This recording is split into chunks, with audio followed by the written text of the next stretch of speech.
What's up, everybody? It's your boy Mel here in our classic review. Today I'll be talking about thoughts on a classic film that we all know that gives us the excitement of adventure, treasure, thrills, and chills. I'm talking about the Goonies.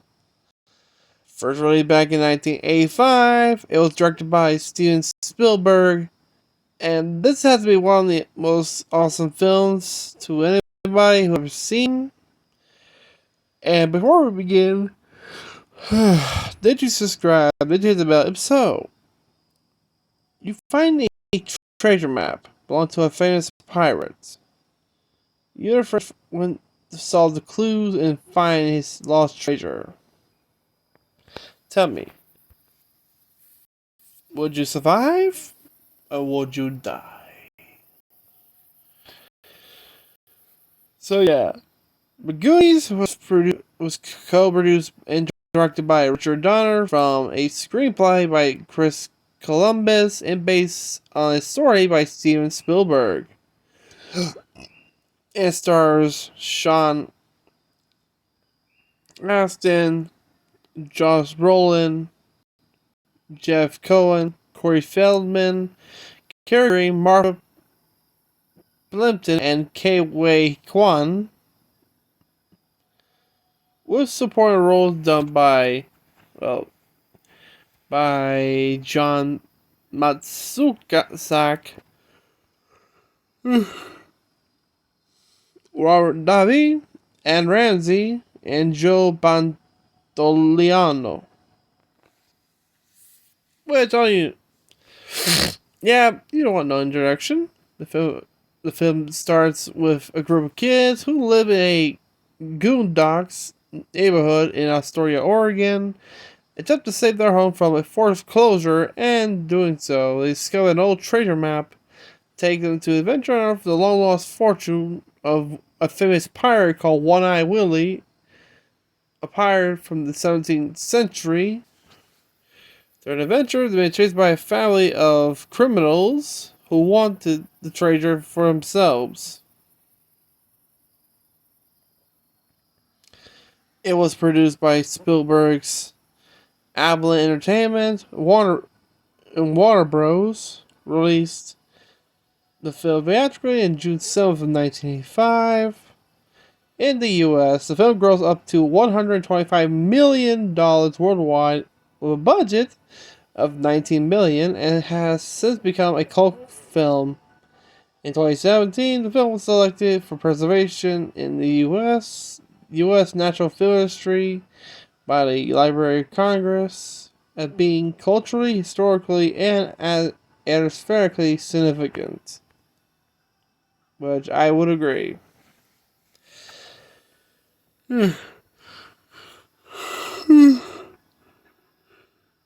Oh boy. And we got a lot, if you ask me. The whole cast, so we have Sean Astin as Michael Mickey Walsh, an asthmatic leader of the Goonies.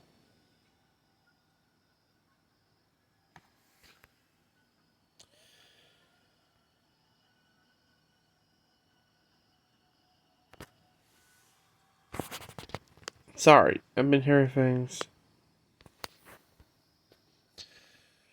We have Josh Brolin as Brandon Brad Walsh, a high school athlete, and Mikey's older brother, and habitual fabulist. We have Jeff Cohen as Lawrence Chunk Cohen. Yeah, who does the truffle shuffle? Jesus, we have Corey Feldman as Clark Mouth Deru, the Goonie nickname for his cheeky tongue, which we all know how he is. Ugh. And of course, we have Kei Wei Kwan as Richard Data Wang, a James Bond fanatic and amateur gadgeteer Goonie.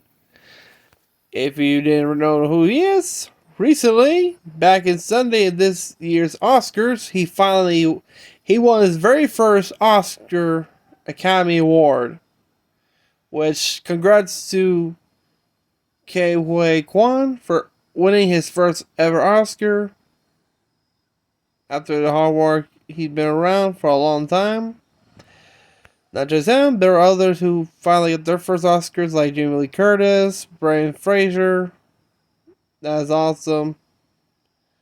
And keep up the good work. We have Cary Grant as Andrea Teresa, Andy Carmichael, a high school cheerleader and Brand's love interest. Martha Plimpton as Steph Steinbrenner, a tomboy and Annie's best friend. And of course we have the Fratellis. We have Anne Ramsey as Mama Fratelli, an Italian-born crime matriarch of the family.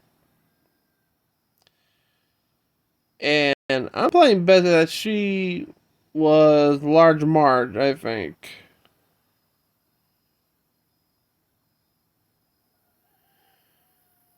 I don't know, Anne Ramsey. That face looks familiar.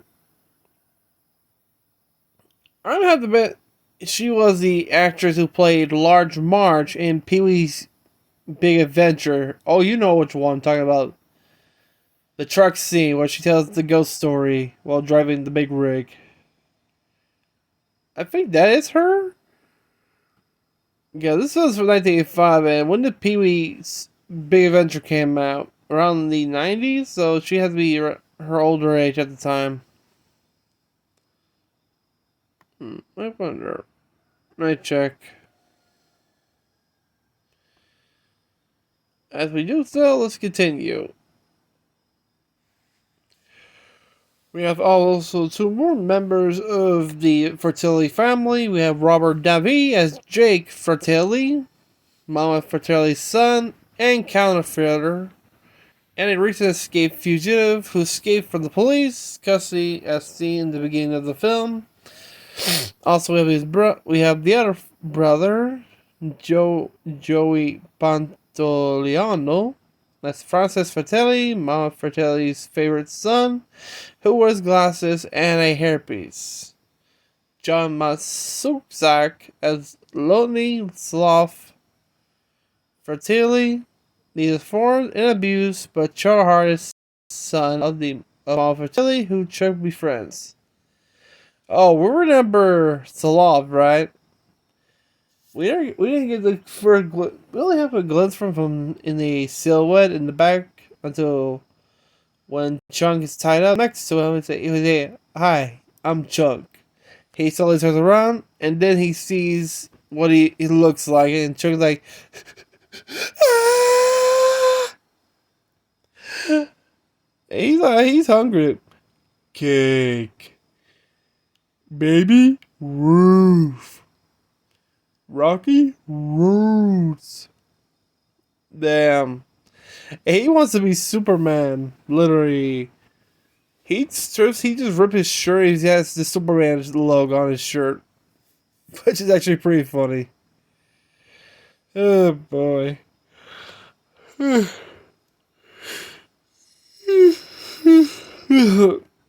Oh boy. As for the production, okay, the production is quite interesting, if you ask me. Principal photography on The Goonies began October 22nd of 1984 and lasted for 5 months. An additional 6 weeks of audio dubbing and recording were used. The shooting script was lengthy, at more than 120 pages to which several sequences were cut from the final theatrical version during the film's denouement. It made an octopus, which refers to a scene that was exercised from the final cut. In a documentary, The Making of the Goonies, Richard Donner noted both the difficulties and pleasure of working on so many child actors. He praised them for their energy and excitement, but also that they were also unruly when they brought together. As a result, the documentary frequently showed them coaching the actors and revealing some techniques he used to create realistic performances. One of these tricks involved One-Eye Willie's pirate ship, which was actually a full-size replica of a pirate ship created under the direction of production designer J. Michael Riva. Donner restricted the actors from seeing the ship until the filmed the scene where it's revealed to their characters. The characters' first glimpse of the ship was also the actors' first view of it, bringing about a more realistic performance. However, the particular scene in the final cut was actually the second take, due to the cast feeling so overwhelmed at first sight that the scene had to be reshot. The entire set was scrapped after shooting because they could not find anyone who wants it. Are you fucking kidding me? Everybody who's seen the Goonies always wanted fuck yeah, I want that pirate ship. And yet no one wanted it? Not even a museum or Hollywood museum? That is a rare relic from one of the classic cult movies of all time. Who doesn't want One-Eye Willie's pirate ship? Of course, no one bought, no one got, and it got scrapped. Fuck. Yeah. Big fuck. In his book, There and Back Again, Sean Ashton claimed that Donner and Spielberg were like co-directors on the film, as he compared and contrasted their style were directing scenes. Some of the off-location filming was done in Astoria. The interior and exterior of the old Calypso County Jail featured as the holding place of Jake Fratelli at the start of the film. The building was later converted into the Oregon Film Museum, which opened on the 25th anniversary of the Goonies, with memorabilia from this and other local films. The museum was where Mikey's father worked. Is in reality the Captain George Flavel House Museum. The Walsh family home is a real house on the eastern end of the town. The road leading to the home was closed to tours in 2015. The scenes along the coast were filmed in Oregon, but they were a considerable distance from Astoria. The Goonies bike to Ecola State Park. In reality, over 26 miles south of Astoria. And then they find starting location of the map using Haystack Rock as a guide. Underground scenes were filmed at the Warner Bros. Studio in Burbank, California, including the cavernous set where the Goonies find One-Eye Willie's ship, which was staged in Stage 16, one of the largest soundstages in the U.S. The final scene was shot in Gold Rock State Beach in Sonoma County, California. The film also marked Wes Takahashi's first major motion picture as an animation supervisor for Industrial Light and Magic. Whew, damn. Oh yeah, let's check out the other actress, Anne Ramsey. Sorry. Oof. Let's see. Films. Shit. I'm gonna have to hear that a lot, if you ask me. Nope. Looks like she didn't do Pee-wee. Weird. I thought she was. She looks like the character. Oh wait, she gets started in Alf. She was in The Little House of the Prairie, Wonder Woman. Let's see what else. She won an Academy Award. No, nominated for an Academy Award for Best Supporting Actress and a Golden Globe for Best Supporting Actress. Well,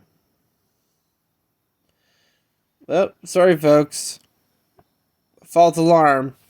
She does look like the actress from Pee-wee's Big Adventure. Ain't that weird? But back to the next we're going to talk about the soundtrack. The Goonies, the original motion picture soundtrack, features music by Sidney Looper, REO Speedwagon, and the Bangles, and others. The cast members, except Kerry Green, appeared alongside professional wrestler the late Rowdy Piper himself, the Iron Sheik, Nikolai Volkov, and the great Captain Lou Albano, who personally appeared in his Girls Just Want to Have Fun video. If you don't know who he is, you ain't playing with pasta power. If you don't know who he is, you're going to turn into a fucking Goomba. If you don't know the line I said, he's the guy who portrays as Mario in the Super Mario Bros. Super Show. He's sorry, Chris Pratt, but he's the best Mario, along with Chris Martinet. Back to this. The Goonies are good enough. There's also a music video called a 12-minute one called The Goonies Are Good Enough music video. Steven Spielberg makes a cameo appearance. Looper also has a cameo in the film, performing the song on TV, although the song was not completed until after filming. Dave Grusin's score was unavailable for 25 years. The main theme, the fertility chase, has been used in numerous trailers such as the Inner Space, Scrooged, and Guarding Test. It was re-recorded by Grusin and the London Symphony Orchestra for their album Cinemagic. The score was the liberal use of the Max Steiner composed theme from The Adventures of Don Juan. The soundtrack label Varese Sarabande released the score on CD in March of 2010. In a limited of 5,000 copies, the company reissued the score on CD as a worldwide release in June of 2019, but the previous CD's 4 bonuses track omitted.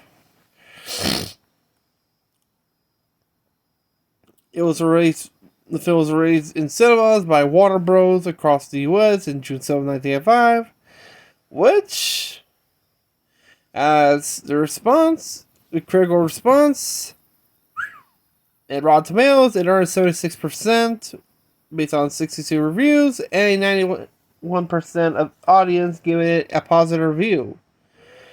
Which critical consensus: The Goonies is energetic, sometimes noisy, mix of Spielbergian and sentiment and funhouse tricks that will appeal the kids and nostalgic adults alike. Shit. Roger Ebert gave the film 3 stars out of 4 and called the film a smooth mixture of usual ingredients from Steven Spielberg action movie made special because high energy forms of the kids who have the adventure. Gene Siskel of the Chicago Tribune also awarded 3 stars out of 4 and wrote after a dull start, some kind of minor movie miracle takes place, and the Goonies gets its act together as the kids stop trading wisecracks and get closer to find their long-lost pirate's treasure, thereby to help save their parents' homes. Only then do we accept the Goonies for what it is, a funny, juvenile, wind-up toy about kids in perilous comic book situations. Sorry. Which I totally agree.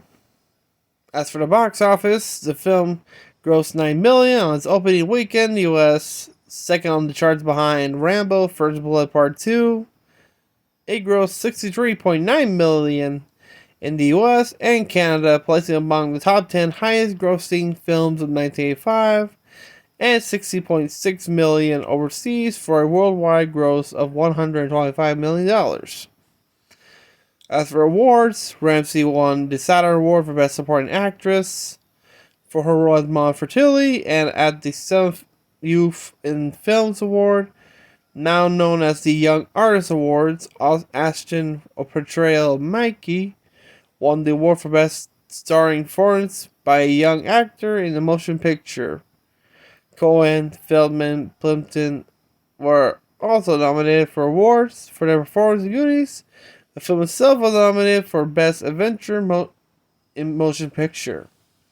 As there was a legacy, the special anniversary events for this film, hosted by the city of Astoria, has drawn about 10 to 15,000 visitors.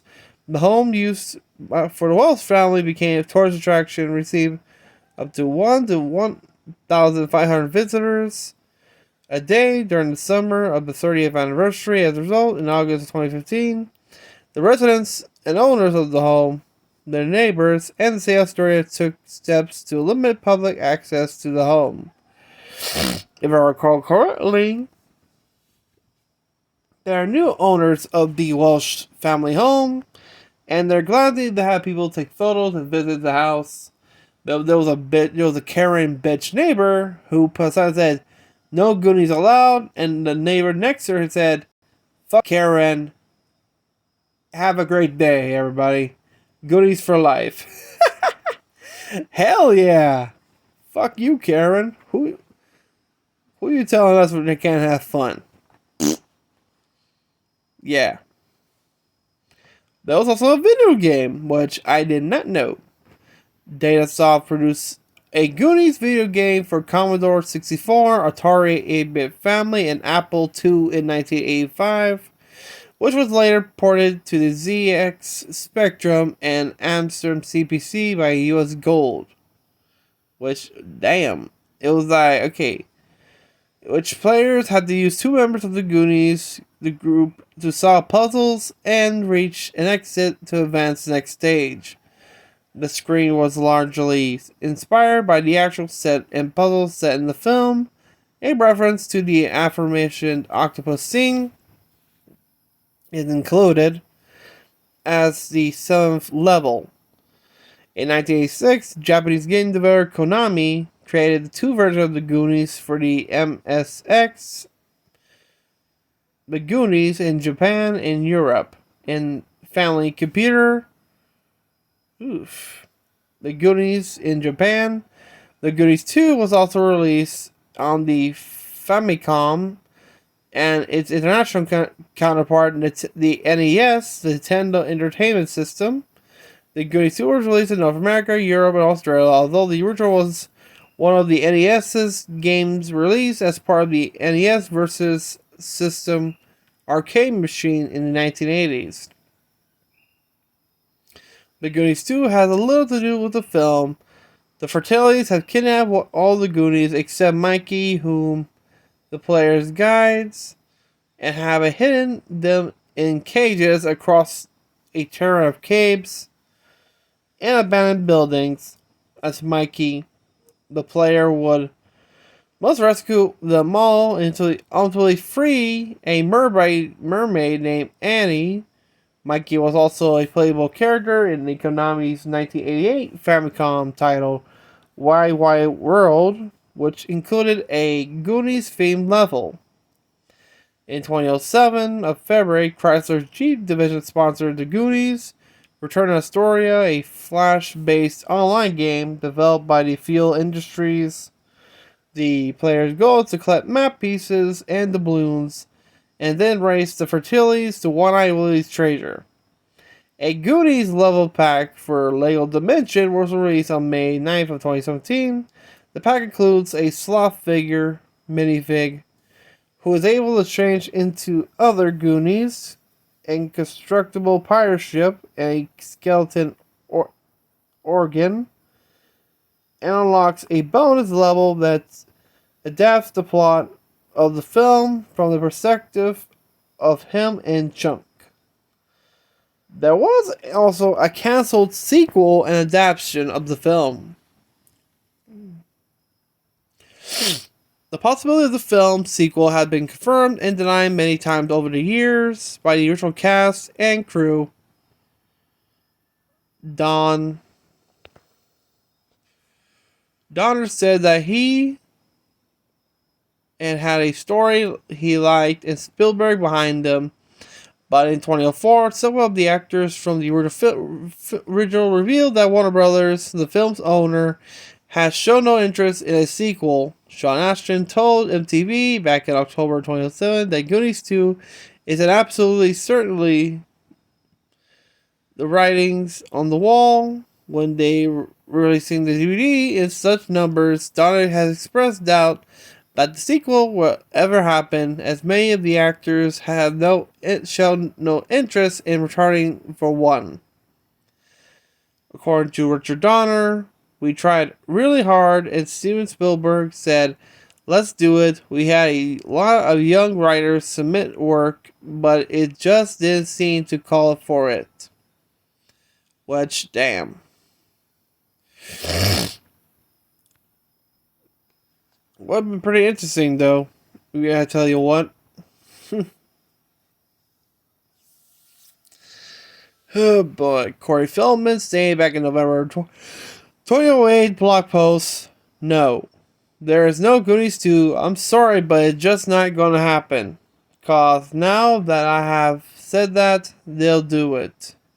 However, in July 2010, release of the making of the cult classic, The Unauthorized Story of the Goonies, Richard Donner, like I said before, that, quote, back in May of 2021, 2 years ago, Feldman stated that despite Columbus saying that he is writing a sequel, the chance for a sequel are dead, as Donner had chosen to direct Lethal Final as his final film, and the cast did not want to return. If Donner was not involved, Donner died almost 2 months later, making it the chance of the sequel even less likely, which I agree. No Donner, no sequel, and since he passed away, well, the sequel died with him. Wow. But yeah, there was also rumored adaptations of sequels and other medias off in 2007, including comic book miniseries. Apparently, this project was briefly in the works for Cartoon Network before being shelved. Entertainment Weekly reported back in March of 2007 on a potential musical adaptation of the film. Oh fuck, hell no. Hell no. It'll make things worse. On February 12th of 2020, Fox ordered a pilot for the drama series for Sarah Watson, creator of Bold Time, about a woman helping film students create a shot remake of the Goonies. Greg Motolola, is attached as director, executive producer, along with Richard Donner and his wife, Lauren. On May 7th, 2021, Fox announced that the pilot would not be moving forward, and December 15th of 2021, Disney Plus picked up the series for development, now titled Our Time.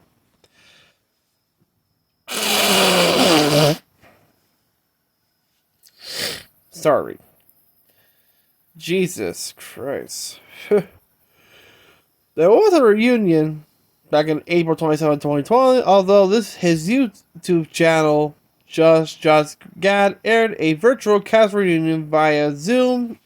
Well, you know why. The pandemic.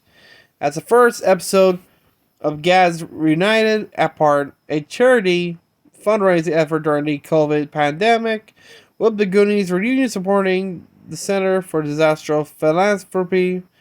All of the living primary cast participated, even dedicated cast members who have since died. In addition to the cast, director Richard Donner, producer Steven Spielberg, writer Chris Columbus were also present. Even Sydney Looper made an appearance. And on December 5th of 2020, the cast had another virtual reunion. This time, a live reading of the full movie script that was broadcast on multiple social media outlets. The characters whose original actors had died were played by other actors, including Josh Gad as Sloth, Jean Smart as Mom Fertilli, Christian Bell as Irene Walsh, Carrie Ellsworth as served as the narrator. The event earned over 130 grand in donations for the charity No Kid Hungry, which Belle's on her way to serve as well. But yeah, what are my thoughts? I remember seeing this for the first time, and this is a fun film, a fun adventure. My thing I like is when they're in the attic goofing around. It's when they encountered the map, including the famous key piece. You know, the skeleton skull key piece. When they learn the legend of One Eye Willie. To tell you the truth, who want to go exploring? And this film has inspired parodies, including one episode from American Dad, where the boys want to recreate scenes from the Goonies by using Toshi's dad's sex doll as one of the female characters. Oh yeah, you know which one. And then Roger used her as a raft. It's a raft through the sewers.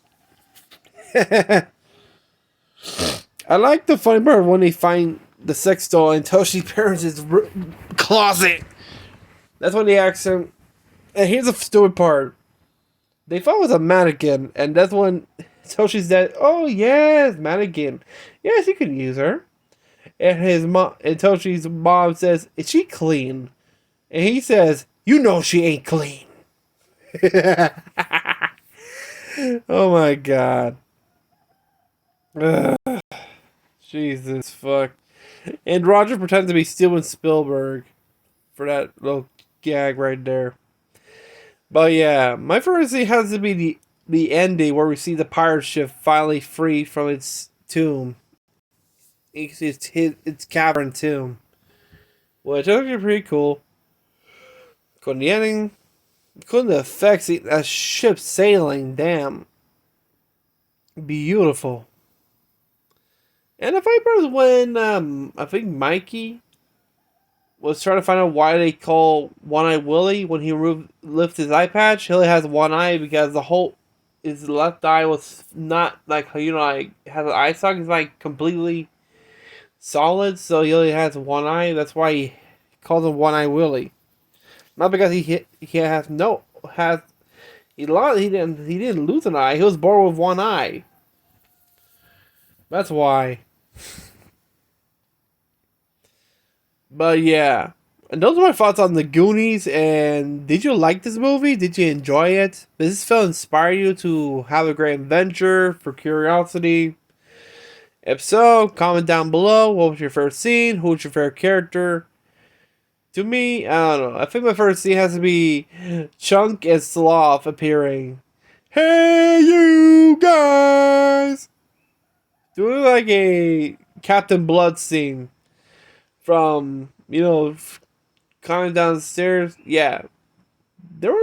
Okay, while both Chunk and Sloth were sitting down, they just showed a clip from the 1935 Warner Bros. Film Captain Blood, the Errol Flynn film Captain Blood, which is a classic film as well. Which they just showed a parody of that, which is actually pretty cool. With Sloth wearing a pirate hat and the Superman shirt, which Ever say Chunk? No, Captain Chunk.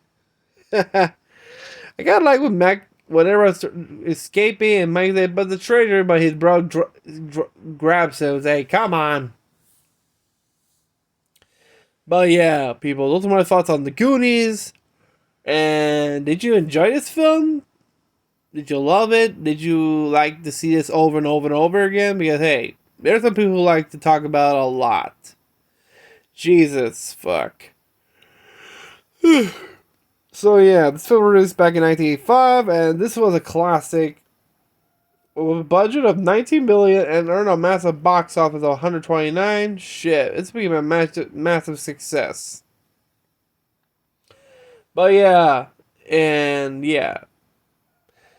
If you like the film, if you like the characters, comment down below what was your favorite scene, your favorite character, location. And if you lived in Oregon right there and you visited the town before, comment down below. And if you're new to the channel, remember to subscribe, hit the bell, like this video. And remember, we are aiming at our goal of 1 million subscribers, or at least 500k. So, because on May of this year is our 11th anniversary, so let's do this. It's from 2013 to 2023. Let's make it happen. Until then, have a great day, everybody. Peace out, and take care. Now I'm Volin. We